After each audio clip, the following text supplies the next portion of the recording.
जय हिंद दोस्तों, सीटेट 2026 के लिए आज हम मैथमेटिक्स में प्रैक्टिस सेट 3 लेके आए हैं और आज आपके लिए 15 महत्वपूर्ण बहुविकल्पी प्रश्न लेके आए हैं जो आपके आगामी एग्जाम में पूछे जाएंगे।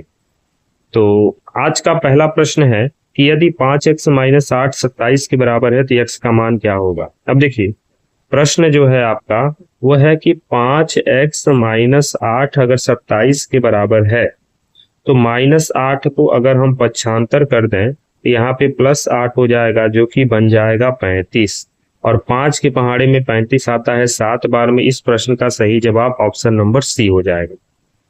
अगले प्रश्न की ओर बढ़ते हैं। तो प्रश्न संख्या 2 आपको देखने को मिलेगा कि किसी संख्या का 3/5 यानी मान लीजिए कोई संख्या x है और इसका जो 3/5 है वो 48 के बराबर है, तो वो संख्या क्या होगी। अब 3 से आप देखेंगे तो 3 एक कम 3, 3 6 18 और 16 5 80। इस प्रश्न का सही जवाब ऑप्शन नंबर सी हो जाएगा। अगले प्रश्न की ओर बढ़ते हैं। तो प्रश्न संख्या 3 आपके लिए है कि एक घनाभ की लंबाई अगर 12 सेंटीमीटर, चौड़ाई 8 सेंटीमीटर और ऊंचाई 5 सेंटीमीटर है तो उसका आयतन क्या होगा। देखिएगा, घनाभ है, घनाभ आपका ऐसे बनेगा, यानी एक घनाभ की बात की जा रही है और ये है आपका घनाभ। ये आपने देख लिया, ये क्या है आपका घनाभ। घनाभ में लंबाई आपका दे रखा है 12 सेंटीमीटर, फिर उसके बाद ऊंचाई आपका दे रखा है जिसको हम लोग दिखाएंगे। हाँ देखिएगा, यहाँ पर ये जो है ना, ये आपकी h की वैल्यू है, h की वैल्यू यानी ऊंचाई आपका है 5 सेंटीमीटर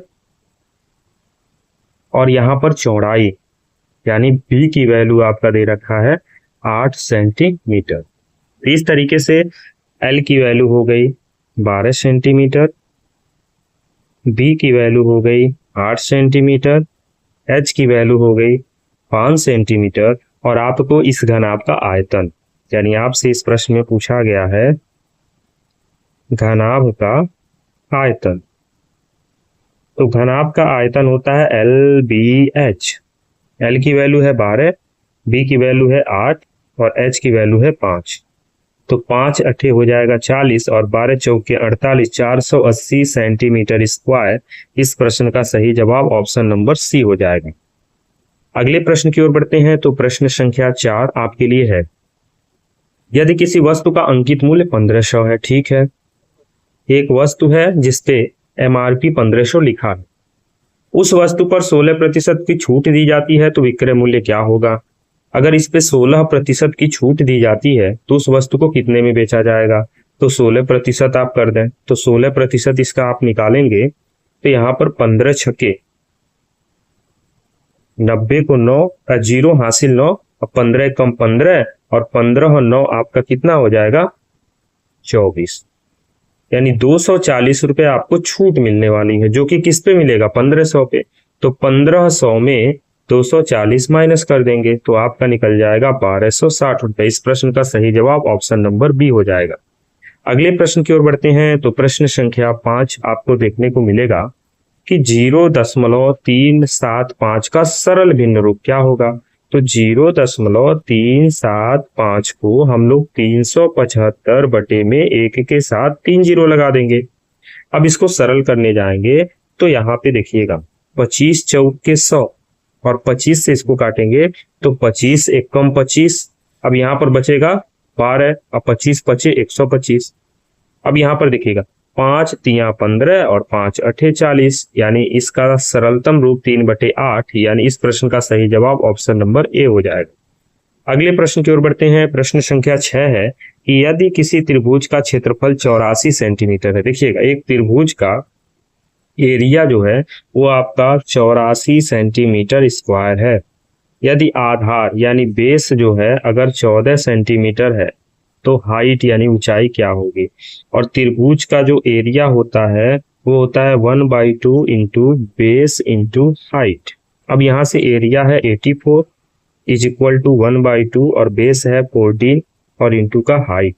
अब यहाँ पर इस प्रश्न में देखिएगा 14 6 जा 84 और इसका क्रॉस मल्टीप्लाई कर देंगे तो यहाँ पर 12 सेंटीमीटर h की वैल्यू आ जाएगी। इस प्रश्न का सही जवाब ऑप्शन नंबर सी हो जाएगा। अगले प्रश्न की ओर बढ़ते हैं। तो अगला प्रश्न प्रश्न संख्या 7 है कि 2, 6, 18, 54 श्रेणी का अगला पद क्या होगा। 2 है, फिर 6 है, फिर 18 है, फिर 54 है। तो इसके बाद क्या होगा यही पूछा जा रहा है। 2 से 6 में अगर देखें तो 4 की बढ़ोतरी हो रही है। 6 से 18 में देखें तो यहाँ पर 12 की बढ़ोतरी हो रही है। 18 से 54 देखें तो यहाँ पर 36 की बढ़ोतरी हो रही है। तो यहाँ पे किया गया है 4 का गुणा 3 में करेंगे तो 12, 12 का गुणा 3 में करेंगे तो 36, अब 36 का गुणा फिर 3 में करेंगे तो उतने की बढ़ोतरी हो जाएगी। यहाँ पे समझ में आ गया।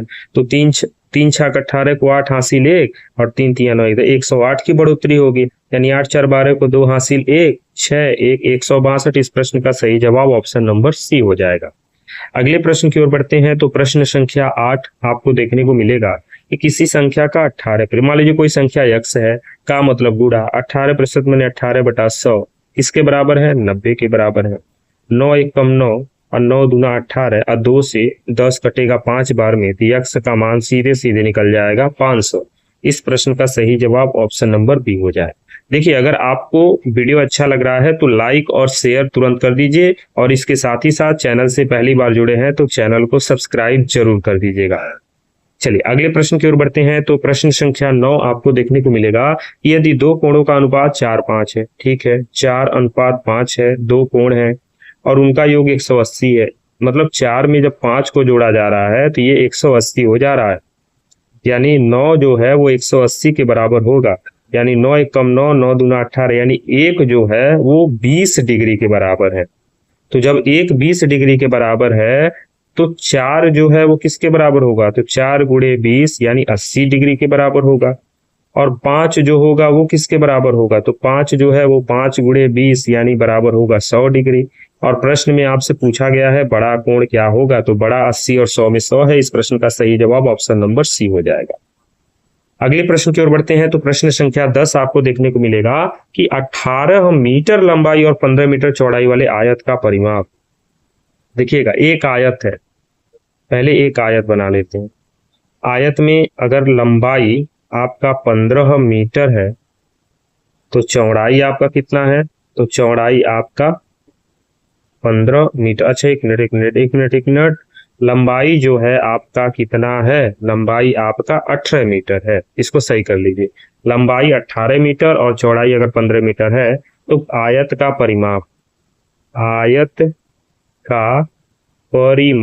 आयत का परिमाप होता है 2 कोष्टक में L + B। 2 कोष्टक में L आपका 18, B आपका 15। तो 2 कोष्टक में जोड़ देंगे तो ये हो जाएगा आपका 33 और 33 दूना हो जाएगा 66 मीटर। इस प्रश्न का सही जवाब ऑप्शन नंबर सी हो जाएगा। अगले प्रश्न की ओर बढ़ते हैं। तो प्रश्न संख्या 11 अच्छा प्रश्न है कि अगर 15 का गुणा 12 में किया जाए और 9 से भाग दिया जाए। ठीक है कोई बात नहीं। इसका मतलब हो गया 15 का गुणा 12 में किया जाए और फिर 9 से भाग देने का मतलब बटे में 9। अब यहाँ पर 3 3 9 और 3 चौके 12, अब 3 5 15, अब 5 चौके 20। आंसर आ गया। इस प्रश्न का सही जवाब ऑप्शन नंबर बी हो जाएगा। अगले प्रश्न की ओर बढ़ते हैं। तो प्रश्न संख्या 12 देखने को मिलेगा कि अगर वृत्त का व्यास जो है वो 42 सेमी है और जो वृत्त का व्यास होता है वो ध्यान दीजिएगा, जो वृत्त का व्यास होता है वो आपका त्रिज्या का 2 गुना होता है। अब व्यास है 42 तो त्रिज्या का 2 गुना 2 से जाएगा 21 बार में 21 आपकी त्रिज्या। इस प्रश्न का सही जवाब ऑप्शन नंबर सी हो जाएगा। अगले प्रश्न की ओर बढ़ते हैं। तो प्रश्न संख्या 13 देखने को मिलेगा कि 17 23 29 31 में कौन सी संख्या अभाज्य नहीं। तो ये 17 23 29 31 सब अभाज्य संख्या है। तो इस प्रश्न का कोई भी जवाब सही नहीं होगा। यानी इसमें से जितने भी ऑप्शन दिए गए हैं सब के सब आपको क्या मिल रहे हैं अभाज्य संख्या मिल रहे हैं। इस प्रश्न में कोई ई ऑप्शन लिख लीजिए। जो ई ऑप्शन किसको रिलेट करेगा कि इनमें से कोई भी नहीं है। अगले प्रश्न की ओर बढ़ते हैं। प्रश्न संख्या 14 आपको देखने को मिलेगा कि यदि किसी समांतर चतुर्भुज का आधार 16 और ऊंचाई 11 है तो उसका क्षेत्रफल क्या होगा। ये देखिएगा ये गजब का प्रश्न है। एक समांतर चतुर्भुज सबसे पहले आप बना लेंगे। मान लीजिए एक नाम दिया ABCD। समांतर चतुर्भुज की ऊंचाई जो इस पे लंब होगी वो कितने सेंटीमीटर की है। ऊंचाई जो है वो 11 सेंटीमीटर की है। और इस जिसका आधार है वो आधार आपका है 16 सेंटीमीटर। जिस आधार पे है वो आधार आपका कितना है, 16 सेंटीमीटर का है।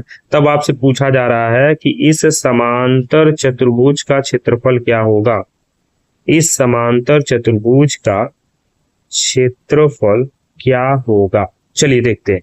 अब यहाँ पर देखिएगा, आप सीधे सीधे तौर पे समांतर चतुर्भुज की अगर बात कर रहा है उसका क्षेत्रफल मूला होता है बेस इंटू हाइट। क्या होता है, बेस इंटू हाइट।